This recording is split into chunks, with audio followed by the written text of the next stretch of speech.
చిన్న కథగా మొదలైన గోదావరి గట్టుపైన ఇప్పుడు గోదావరి జిల్లాల నుంచి అమెరికా వరకు ప్రేక్షకులను ఎగబడి చూసేలా చేసింది.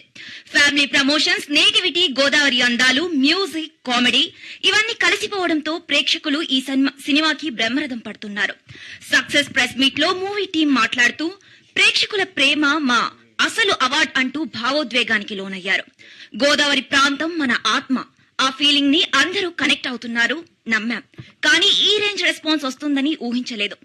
ఒక్క సినిమా కాదు, గోదావరి వాసన తీసుకొచ్చిన ఓ భావోద్వేగ ప్రయాణం అనే గోదావరి గట్టుపైన కాదు. ఏది ఒరిజినల్ రీను అసలు మాకు అర్థం కావట్లేదు. సడన్ గా లక్ష్మీ గణపతి ఫిల్మ్స్ రేంజ్ లో మారిపోయింది. Thank you. ఏంటంటే నేను స్కూల్లో ఉన్నప్పుడు, కాలేజ్ లో ఉన్నప్పుడు చాలా మహానటి చాలా చిన్నగా మాట్లాడదని. ఈవెన్ మా సర్స్ వాళ్ళందరూ తనకి ఎవరైనా డబ్బింగ్ చెప్పండి అలా అలా మాట్లాడేవాళ్ళు.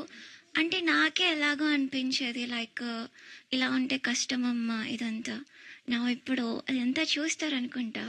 సో నేను ఇలా చేంజ్ అయ్యాను.